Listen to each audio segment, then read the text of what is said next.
Radyo Natin Network, Manila Broadcasting Company. Sa ngalan po ng Manila Broadcasting Company, ang aming Chairman, Mr. Fred J. Lizalde, ang aming Presidente, Mr. Junic Dao, taus-pusong pasasalamat ang aming ipinapaabot sa KBP. Salamat po sa papuri, salamat sa karangalan, at salamat sa inspirasyon. Yung award po na ito, inaalay po namin una sa lahat sa ating Panginoon. Pangalawa sa lahat po ng mga announcers, mga DJs po natin, mga technician, mga radio partners at mga station managers, lalong-lalo na po sa mahigit 12 million listeners po ng ating estasyon sa Luzon, Visayas at Mindanao at nasa labas din po ng ating bansa. Maraming salamat po.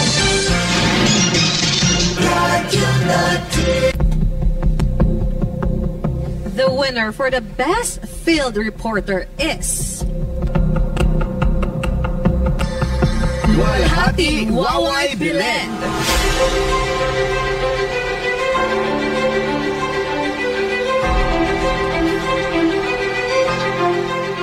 Magandang gabi ho sa inyong lahat. Ito po si Waway Belen ng 91.9 Radyo Natin FM Pagadian. Nais ko pong ipaabot ang aking kaus-pusong pasasalamat sa lahat ho ng mga nasa likod ng Radyo Natin Excellence Award 2024.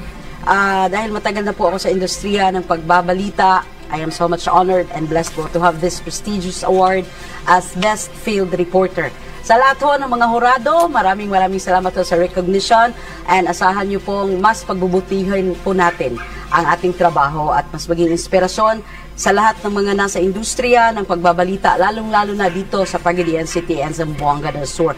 Again, sa pangalan ho ng aking mga kasamahan mula dito sa 91.9 Radyo Natin FM Pagadian, sa aking Magic 7, sa aking mga boss, si Kapianyan at Ma'am Princess, maraming salamat ho sa patuloy na pagtitiwala. Once again, ito si Waway Belen. Magandang gabi po and God bless po sa lahat.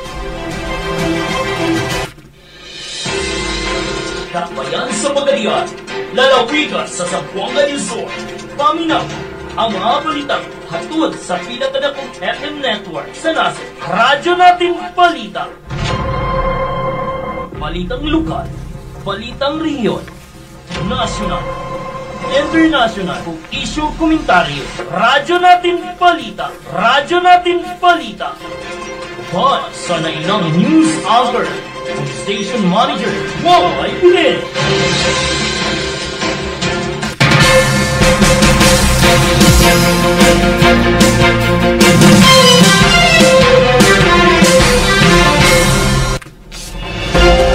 Mga ka-RN, kumustag maayong adlaw kaninyong tanan adlaw karon nga Huwebes. Pizza 30 ning bulan sa Oktubre o adlaw ng Huwebes, no? Isa ka adlaw sa di pa ang holiday kaninyong higalas kangin na Waway Bilen. Magkikauban kaninyo sa tuong tulumino ng Radyo Natin Balita niining adlaw. Og tuang programa mga ka-RN hatod kanatos may kababuton sa Paloma Multimedia Services na lukad ang broadcast center diri gikan sa Tawagan Sur ning dakbayan sa Pagadian. Ani karon ang atong headline sa tuang mga balita.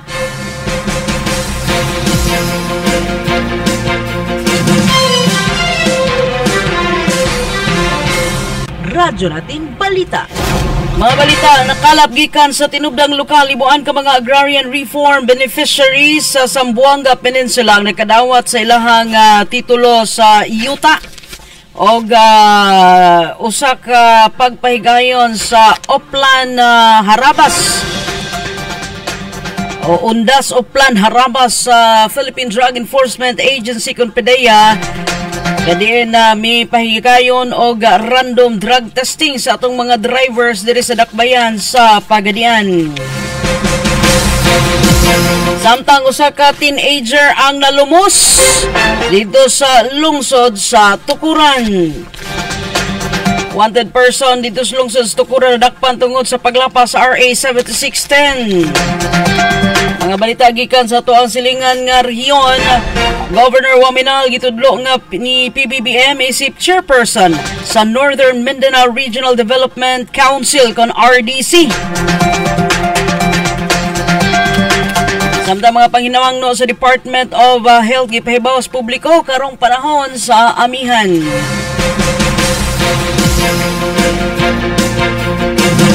Updated do sa nahitabo nga enkwentro mga ka-RN upat ang gikataho nga samdan o samaran sa enkwentro dito sa Tipo-Tipo Basilan. Diin kini ang gikumpirmar sa Philippine Army.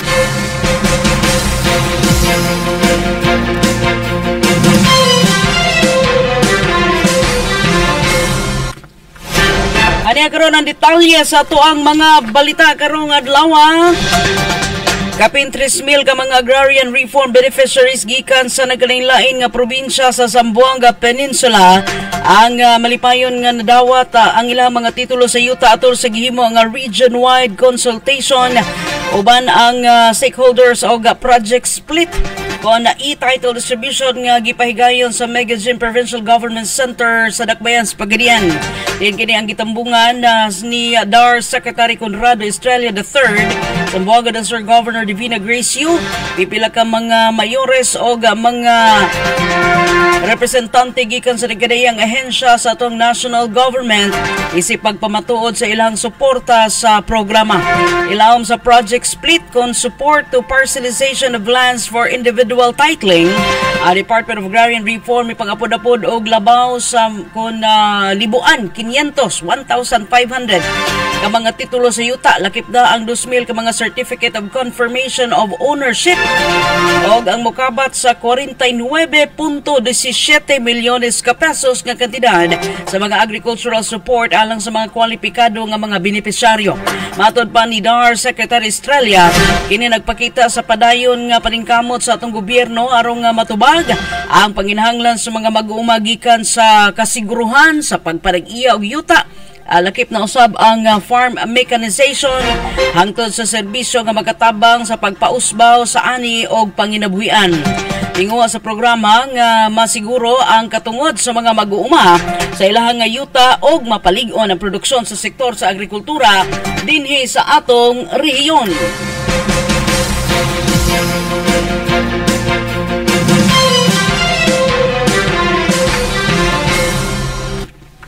Samtang sa laing bahin sa itong mga balita nagpahigayon, karong adlaw ang Philippine Drug Enforcement Agency PDEA sa kalit nga random drug testing sa mokapin 500 ka mga tricycle, van o bus driver sa itong Integrated Bus Terminal Annex na dinimutang sa Barangay Santa Lucia ni Dakbayan sa Pagadian.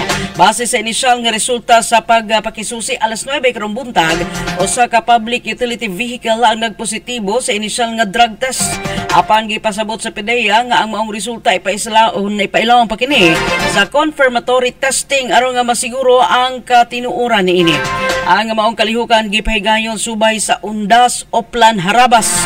Nga din kini maong kampanya sa PDEA nga nagtinguha sa kaluwasan o kahimsog sa ato ang mga pasahero ilabi na karong panahon sa Undas season. Diin nga gilauman ang daghanang nga biyahe sa ato ang mga katawhang sumasakay. Gipasabot sa ehensya nga ang maong operasyon gipahigayon simultaneously o sabay-sabay sa nagkadaiya nga dapit sa nasod aron nga masiguro ang mga drug-free o responsable nga mga driver nga nagmaneho sa mga pampasahero nga sakyanan.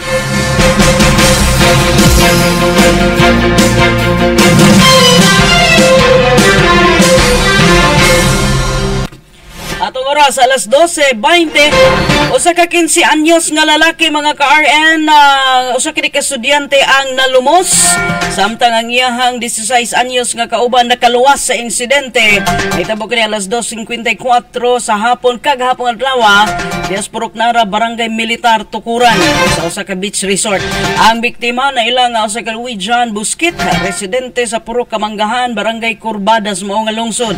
Base sa report nga nadawat sa Tukuran Municipal Police Station, ang maong impormasyon pinagi kini sa messenger group chat sa mga duty personnel nga nakadestino sa border checkpoint. Dali sila nga miresponde o nakig-ordinar sa Philippine Coast Guard Tukuran Substation alang sa rescue o retrieval operations. Pag-abot alas 3:15 sa hapon, nakuha ang lawas sa biktima nga wa nay kinabuhi. Gitabangan kini sa mga responder og gihatagan og CPR sa maong lugar apan human nga nadala sa rural Rural Health Unit gideklara kini nga dead on arrival sa attending physician. Samtang ang nakaluwas nga 16 anyos nga batan-on i-assist usab kini sa medical staff sa RHU o wala kini nakaplagan og samad. Iatagan usab siya og pasiuna nga tabang o gibalik na sa iyang pamilya. Nagpanghimangno ang ato ang PNP sa ato ang mga katawhan labi na sa mga ginikanan o mga tigbantay nga bantayan pag-ayo ang mga minor de edad kung magduol sa dagat o suba o bisan unsang lawas sa tubig o mga amping aron nga malikayan ang susamang insidente.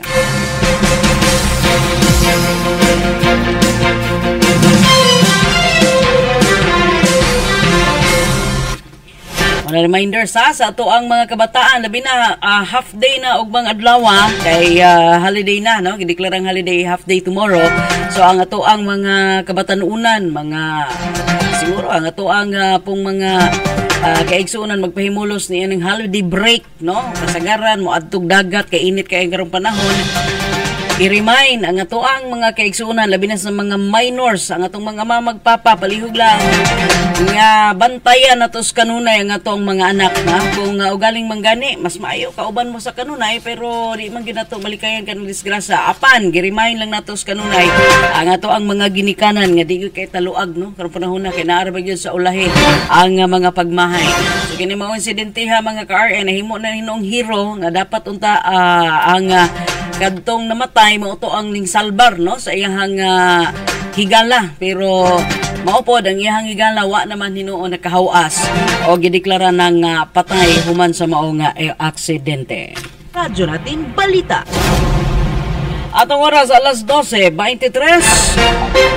Usa ka 41 anyos nga trabahante nga residente sa Purok Rasunado, Barangay Tagulo, tukuran sa Buaga do Sur dakpan atol sa Joint Law Enforcement Operation nga gihimo sa Tukuran Municipal Police Station. Kauban ang 902nd Regional Mobile Force Battalion 9 nga pasado launa tak na sa hapon kay gahapon adlaw. Ang pag-sikop gihimo kini pinasikat sa warrant of arrest kay gi-issue sa presiding judge sa RTC Branch 22 sa Dakbayan sa Pagadian alang kinis paglapas sa Section 10 sa Republic Act 7610 o ang Special Protection of Children Against Child Abuse, Exploitation and Discrimination Act. Adunay rekomendado nga piyansa nga mokabat sa 80,000 ka pesos. Sa pagkakaroon ng nasakpan nga suspect anas kustidiya sa Tukuran Municipal Police Station alang sa sakto nga disposisyon sa mao nga kaso. Amtang nanawagan karon ang Zamboanga do Sur Police Provincial Office sa publiko nga padayon nga makig-uban o suporta sa atong mga kapulisan ilagi usab sa pag-report sa mga wanted persons o mga kalihukan sa krimen sa ilahang mga komunidad ilagi sa paghiduol sa police station o baka pagtawag sa ilang official nga mga hotline numbers.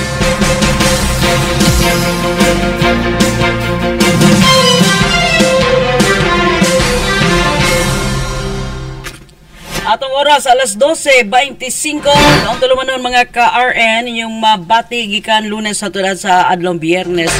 Gahapon adlaw medyo doon na tay gamay nga technical adjustment no bat maninguha ta. Tapon pohon ang ato ang gihimo karon nga mga kining action plan para sa ato ang development. At the same time i-innovate na to gamay o labi na ato ang pag-develop sa ato ang power sa 91.9 radyo natin Pagadian. So standby lang mo labi na sa ato ang mga kaigsuunan na medyo nawa kuno kaayo ang signal dito sa ilahang dapit but nevertheless nangitat ang mga pamaagi mga ka-RN na itong mahibalik no ang kusog na signal sa 91.9 apan pwede gapon ninyo mabati mga ka-RN ang ato ang mga programa pinaagi sa ato ang Facebook Live pwede ninyo makita sa RN News Pagadian sa 91.9 o napunta sa kinatibukan madungog o makita punta sa nationwide pinaagi sa radyo natin live streaming. Ito kaghapon lahat pa ito gipasok no. So ayan ninyo dito kay ka-live stream. Ang tanang programa na to sa radyo natin naapil na nalakip na ang Pagadian City sa live stream sa kinatibukan no? Sa nationwide sa radyo natin website. Atong oras alas 12:26 mobalik kita mga ka-RN sa dugang pang mga balita gikan sa kauluhan. Ang atong i-update usab ang panghimangno sa Department of Health may kalabutan ni ining panahon sa amihan o ginaot ang ato ang mga kaigsunan na Dayon usab nga magbantay ni ining panahon sa holiday break. So nya pagbalik sa ato ang programa human lamang sa ato ang pipila ka mga pahinumdom. Sa inyong pagpabuhi o mga kahayupan, siguro dili lang inyong puhunan. Apan lakip ang maayo o di kalidad nga mga pagkaon ini. Busa kami o produktong nailaog na suwayan na sa kadaghanan. Ang mga produkto sa Pelbico. Premium quality feeds para sa inyong mga binuhing baboy, manok o uban pang mga kahayupan. Masiguro ang maayong pagtubo hangtod sa pagdapo. Resulta, maayong kalidad sa karne, bongga ang inyong kita. Alam sa inyong mga panginahanglan sa mga agri-products, poultry feeds ug supplies, mga pet foods, duawa ang masaligang tindahan sa Dakbayan. DXS Agrivet Supply sa Dalang Datok, Gate 8 Agora Public Market o Dex Agrivet Supply sa EFG Building sa Barangay Santa Lucia. Ug sila makontak sa cellphone number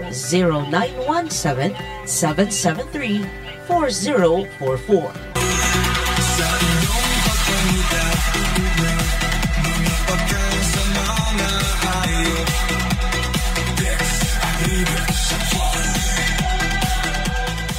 DXS Agrivet Supply o Dex Agrivet Supply, exclusive distributor sa Pelmico Feeds products.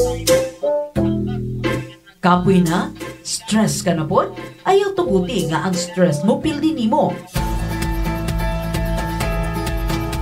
Kay aniya na ang imong paboritong pahulayan, Fabulous Reflexology and Massage Spa.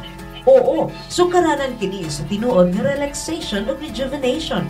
TESDA accredited ug certified nga limpyo, hapsay ug eksperto ang ilang mga therapist. Dinhi ma-experience nimo ang body spa, back massage, foot massage, ventosa, hot stone, happy, head massage, shiatsu ug thigh massage. Ug naa pa ang ear candling, sunburn treatment, body scrub, facial ug foot spa. Hala, asa ka pa? I-reward imo kaugalingon. Ang imong lawas, imong puhunan, busa ang pingi o sakto. Bisitahan lang ang Fabulous Reflexology and Massage Spa at banglang sa Gate 4 Agora Public Market, Barangay Santa Lucia, Pagadian City. Pwede niyo tawagan sa 0907-167-5646 o sa 0935-876-1264. Kung umuhog ang hisgutan, Fabulous Salon Sabmi. Invest in your hair kay maunay corona nga di nimo tangtangon. Fabulous Reflexology and Massage Spa. Feel the touch, love the difference.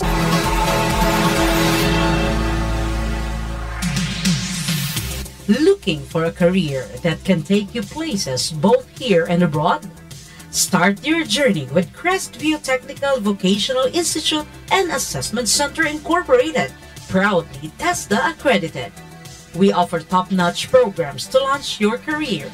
Computer System Servicing NC2. Be the go-to IT expert. Bread and Pastry Production NC2. Turn your passion for baking into a profession. Cookery NC2. Become a certified chef and work anywhere in the world. Barangay Health Services NC2. Serve and protect your community's health. And Caregiving Elderly NC2. Care with compassion. Make a difference. And now they are accepting enrollees for Caregiving Elderly NC2 night session.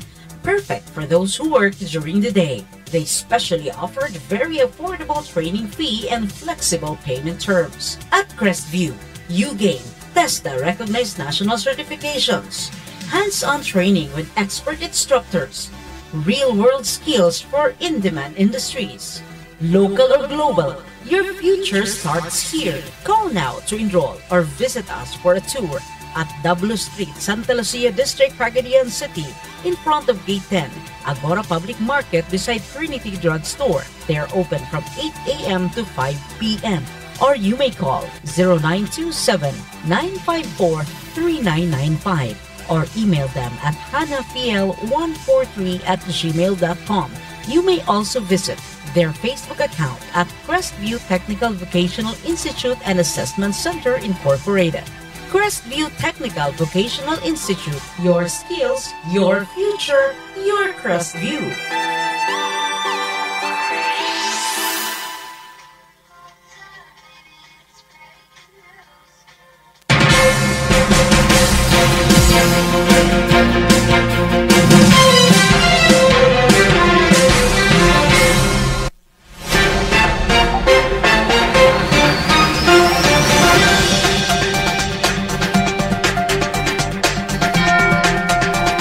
Balik sa itong mga balita, mga ka-RN, oras alas 12:32 inigapon sa itong programa ang radyo natin balita. Nyo mabati alas 12 hangtod alauna ang takna sa hapon. Sa di pa musunod ang ito ang radio drama gikan sa DZRH, no? Ang ito ang mga Tagalog radio drama. Nyohang musunod, no? After ani ako ang programa. Ato po sa pasalamatan day, ito ang higala diha sa plus sign appliance center nga kay si Sir Aransado, no, kagapong adlaw kaduaw kita dito sa iyang lugar og tangin ninyo kay kanang plus sign na home appliance center mga ka-RN ato pa na yung pangitaan og bagi pahimutan na to ilang advertising, no, nyang nindot pwede na sila mga dito sa inyong mga lugar pero di na mo maaring pagadian mamalit og appliances mo gastos pa mo og pamasahe, panggasolina baka sa inyong sakyanan, wala ka na sila naanan silang rolling store, no? Mismo ang mga gamit o ang mga appliances silang dalon di sa inyong lugar. Pero by schedule, tingin lang ninyo na. Ito po ipaibaw, gikan ni Sir Luis Aransado di sa Plus Sign Home Appliance. Kanya na sila nahimutang di sa tuwangang bahin sa may bag-o nga Dunkin Donut tapad sa Iliana Bayview College, no? Highway ra kaayo. Ito mga nangita og mga appliances, aircon, mga washing machine. Kagapong adlaw, mahilig may mga nanta. Ito ilang party box, no, amo ang natripan. But katong mga gusto mo kuha niya very approachable at the same time ang ilahapod nga mga staff very accommodating kaayo. Niya pwede ninyo kung ano mahangyo po sa mga gani. Parang gusto gid po makaangkon og mga gamits panimalay. Nakita dito nga mga beds, mga foams, mga aircon, mostly washing machine, na television, o uban pa nga mga appliances. Tanawan ninyo dito, laagan ninyo mga car-end. Very affordable. Unya, permanente ni silang ga-promo. Mas lower gid ang price ani nila sa naanda ninyo nga mga appliance center. Ang Plus Sign Home Appliance Center, mga car-end Dalang Rizal. Pagitaan ninyo sa Sir Luis Aransado alang sa dugang kasayuran.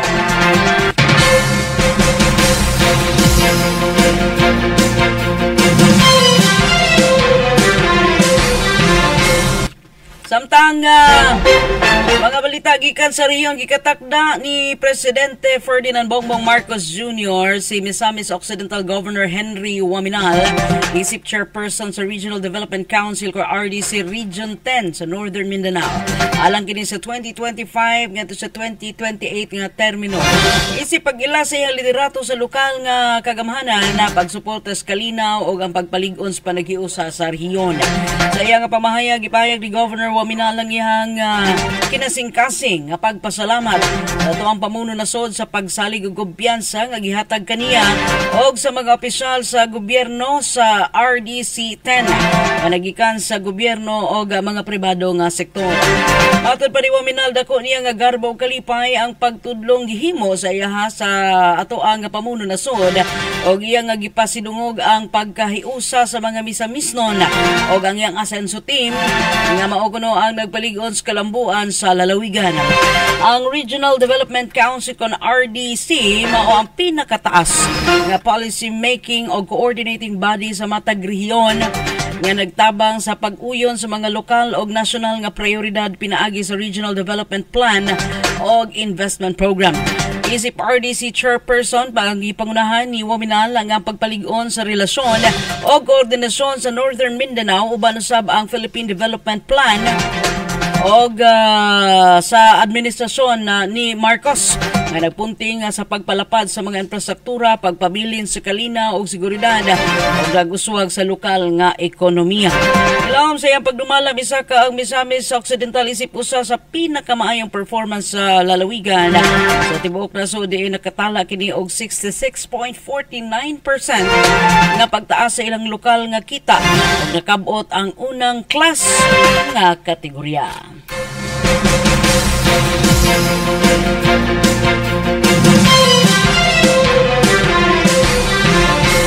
Radyo natin balita.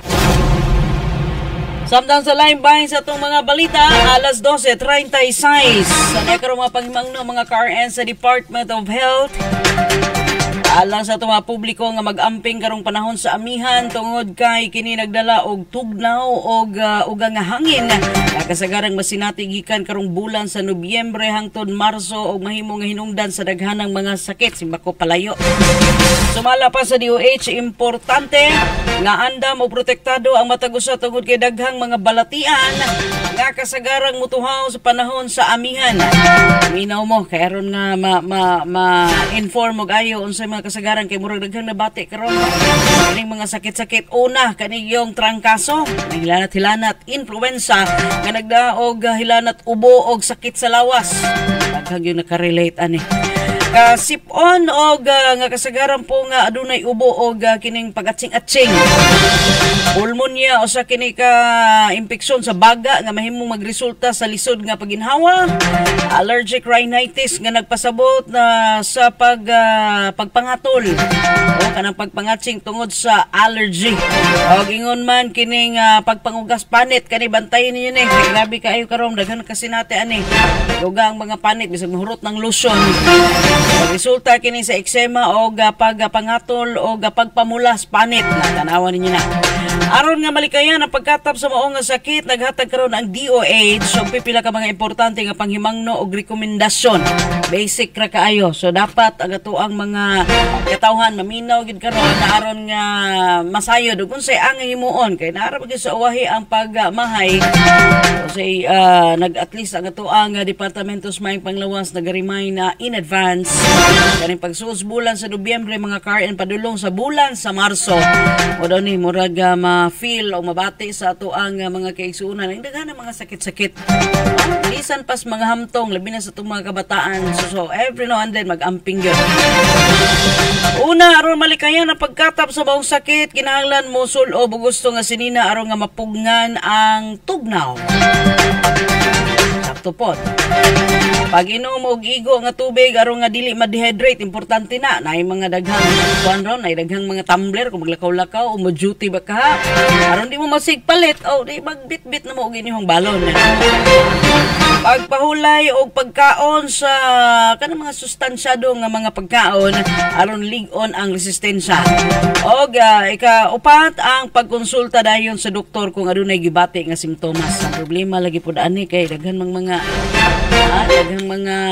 mag-alanganin og adtong mga doktor gumikan sa kamahal sa consultation fee. Balo mo hamad to. Para punta sa atong gitawag nila og kining mga fake healer. Wa daw bayad pero ang lana mahal man lagi. Busa gipaabot o gipasabot sa Department of Health na pinaagi sa disiplina o pag-amping sa kaugalingon mapugnan ang paglapad sa mga sakit nga dala sa hangin sa panahon sa amihan.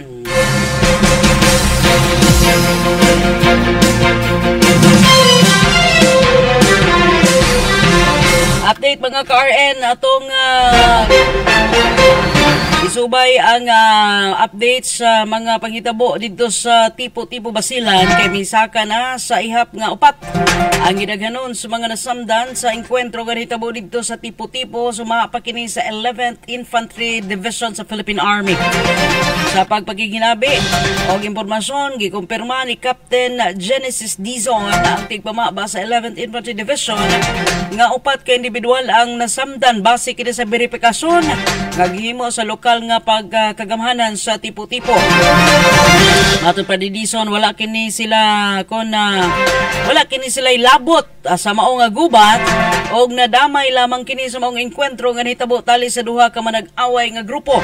Kaya numduman nga nagsugod ang rido niadtong Oktubre 21 human sa usa ka shooting incident nga resulta sa pagkamatay sa usa ka opisyal sa barangay.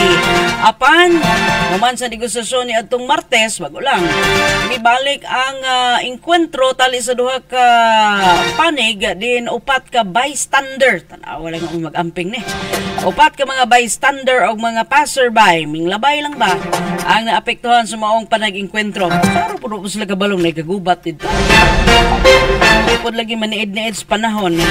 Sa kasamtangan nga kahimtang alas 5 sa hapon kagahapon. Update. Gipahibaw sa otoridad nga medyo nihupay na ang sitwasyon sa maong lugar ug wa na nagpadayon nga bakbakan. Ang Philippine Army ug ang lokal nga kagamhanan nagpadayon sa ilang koordinasyon aron nga masiguro nga magpadayon ang kalinaw og seguridad dito sa Tipo-Tipo, Basilan.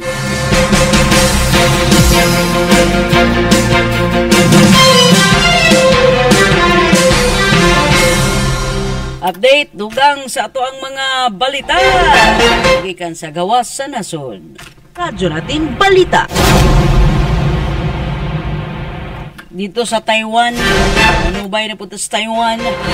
Agpahayag karon og pagkabalaka ang kagamhanan sa Taiwan human nga gikatakdang pakikita nila ni US President Donald Trump ug ni Chinese President Xi Jinping na himuon karong adlaw dito sa South Korea. Usa sa mga gilauman nga paghisgutan sa panagpulong mao ang baruganan sa China. Kadin laki pamatod pa sa ilahang teritoryo ang Taiwan. Kadin hinungdan nga mao kini ang dugay na nga gibabagan sa Taipei.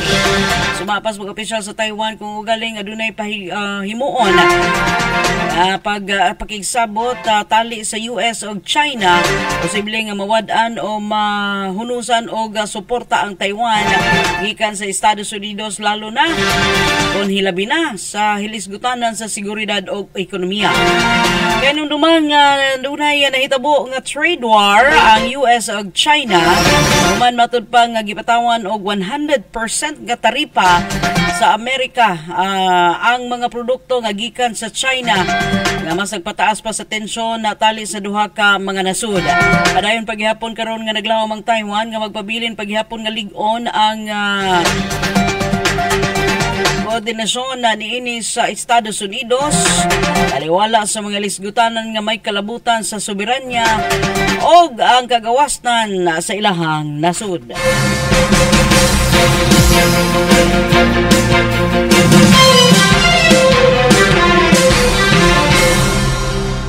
Radyo natin balita.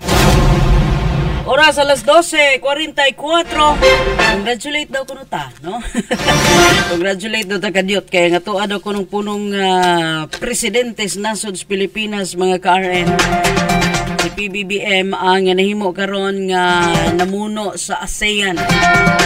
Murag pasapasa ra man gid siya actually basically murag nay termino ba na sila no gipasa gikan na sa pikas nga nasod karon ang termino ni Presidente Bongbong Marcos mga ka-RN nga mamuno sa ASEAN countries. Og of course dunay mga pag-aatangan nga mga giingon nga mga i-update unya pohon no kining may kalabutan na sa ihang pagpamuno. Dunay may mga nasod nga murag ni aksyon og talikod. Ni aksyon takilid og ni aksyon dungo. Siguro gumikan lagi kay di mo gyud malikayan nga kaning nahitabo nato sa Pilipinas mga ka-RN. Ginabantayan biya ni kinatibukan nga kalibutan. Di lang ASEAN mo na sa gani nga naghatag og kining matawag nato og little threatening no nga giingon pa sa gawas sa nasod sa United States specifically na ang Pilipinas ilaha gyud nga ginamonitor mga pangitabo karon sa ato ang nasod mga issue sa flood control, corruption. Ano man ning resulta naman kini mga ka-RN sa daghanan karon nga mga dili maayo nga epekto sa ekonomiya sa ato ang nasod. Was ba ni ana pinaka-latest grabing ubusa sa ato ang rate no sa ato ang turismo. Wa na kayo mga foreigner ba nga medyo ning laylo o medyo nawad-an og kini pagsalig no sa ato ang nasod gumikan kini mga epekto karon nahitabo ni ining gubot kaayo nato sa pamulitik. Ayo pa kaayong 2028 pero muulag naglibo po kaaning administrasyon ang sila mga gusto mga plano. Ni si Ate Claire mo tingog po ni magdugang paskalisaw. Kaya pong tigpamaba ni PBBM hang kaayog saad nga mo ni gihimo gahilom lang ato presidente isog man si Bongbong. Pero ang ipangita sa tao og ay actual ba og inactual na hitabo ba gyud mao nga giyaw-yaw sa ihang tigpamaba. Daghan kaayo nga giingon nga golden words nga gawas sa iyang baba. Pero wa slihok. May laing gipangayo ato ang kuan, ang ato ang mga taxpayers, ato ang mga yanong nga mga katawhan. Dili ipakita lang sa ato ang administrasyon. Kasi ingon nga tabangan nato ang atong presidente. Tabangan, paghuman sila po perting pangurak. Magani kabuyag nga ilaha ramang paryente dai nang gitudlo kanunay sa mga issues corruption. Pagbahin-bahin sa kaban sa gobyerno. Naglibog ka, never dyan mo nakadungog. Ang atong presidente nga may suway yun po hinuon og approach baka sa iyahang parente. Yang igagaw sa iyang asawa si kanhing Speaker Martin Romualdez kay sa pagsugod ni ining issue sa flood control mga KRM. Wa man gyud nalihay murag siya may napunto.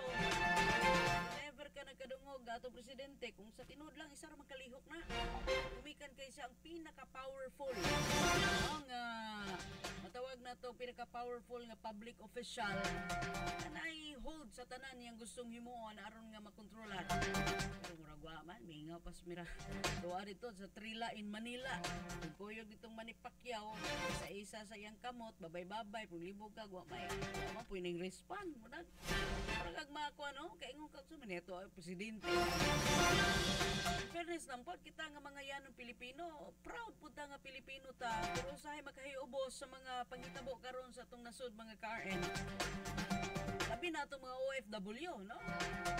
Kadungog naman sila nga gisaway og ayo ang ato ang nasod, no? Sa ni Pilipinas. Kaya dahil mo magbahin-bahin og kwarta dahil sa inyong buhis, so mo dahil napuntas mga project. So mo dahil napuntas mga malita og gibahin-bahin og asang mga balayan adto. Pero lang tawa. O sige ra mag-ingog in due process. Dili ta magbasta-basta papriso og tao. Kinahanglan niagi nato og kinahanglan igong ebidensya. Kung anong dali kaayo mapriso in tao ning makaluluoy kay nato nga mga kaigsuuna nakasala lagamay. Di pagpaita kay kinabuhi. Mapriso pa sa mot nagkalumno. Pero ang mga dato pagkahayahayas kinabuhi. Makaingon bigud tag life is unfair. Ay nako. Ang pobre in towns Pilipinas mo samot ka pobre. Mag-ingon sige lang. Ang Pilipino lumalaban, fighter magyunas kanuna. Pero kita nangayo gid pud ta sa ato ang labaw nga makagagahaw puhon-puhon unta oy. Butngan pud ta og kanang mga public officials nga mulaban hangtod sa kinakakabusan ng mga tao sa ato ang nasod mga KRM. Makaingon pud ta nga dili lang in taon sila mahawas. Labi na ang mga tao grabing lisuda ni ining mga panahon na mga KRM. Wa nila mabati, wa gid nila makita ang matawag nga development na mga tabang-tabang ginagbay pero murag lagi gyapon pamulitin. So, sa unang panahon wala man kining mga assistance sa atong gobyerno ang mga tao kaniadto perting mga kugihanan. Pero kay maayo man ang ekonomiya sa Pilipinas, di ra gyud kaayo nila mabati ang kalison. Pero karon ay Ginoo ko bisag unsaon pa nimo balik-bali ang imuhang likod og tinarbaho. Wa gyud tay padulngan.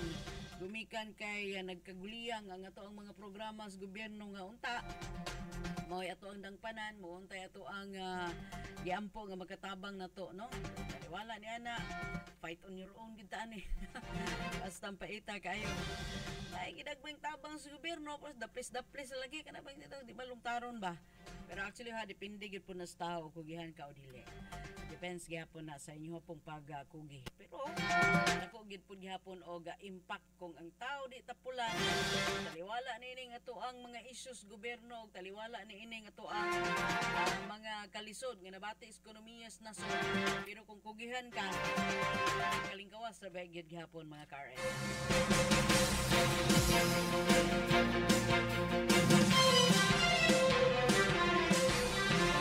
Susunod natong programa mga KRN sa ato ang mga drama.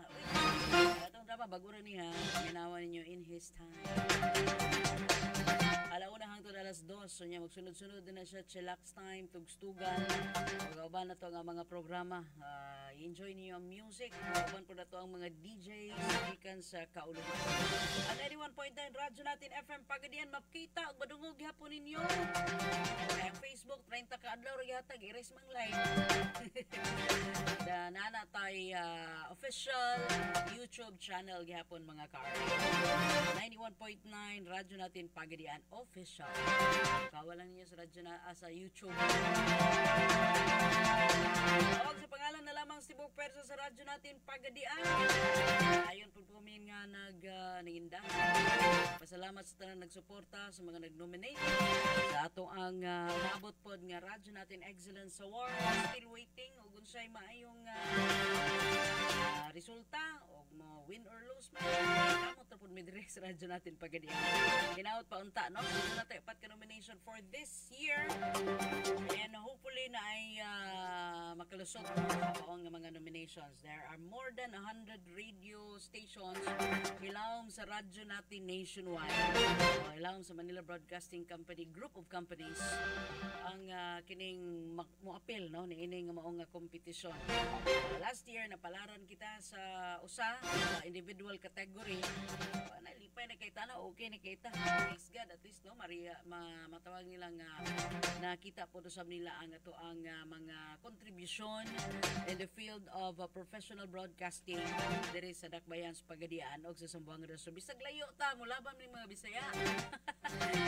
Nay nga tama na po tag-ampo nga makalusot na po. Hopefully for this year we are aiming for Station of the Year Award ug uban pa nga mga awards nga ato apod nga paninghuwa nga makakompete pud ta sa uban no. Bahala na si Batman na to.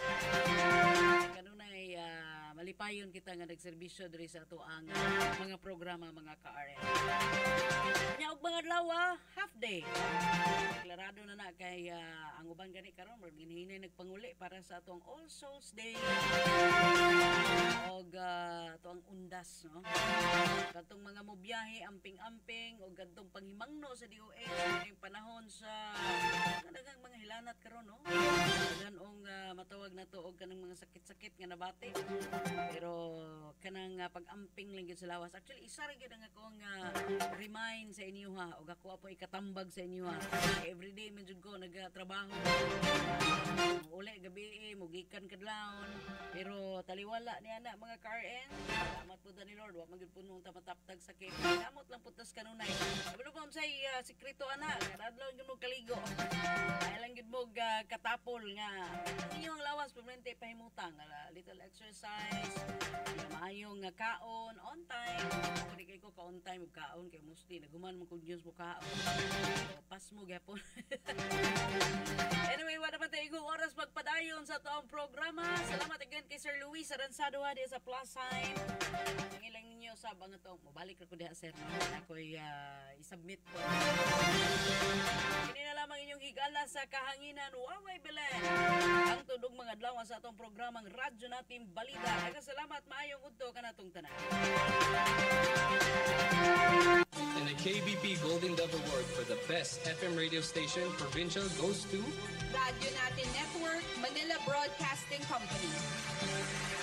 Sa ngalan po ng Manila Broadcasting Company, ang aming chairman, Mr. Fred J. Lizalde, ang aming presidente, Mr. Junic Dao, taos pusong pasasalamat ang aming ipinapaabot sa KBP. Salamat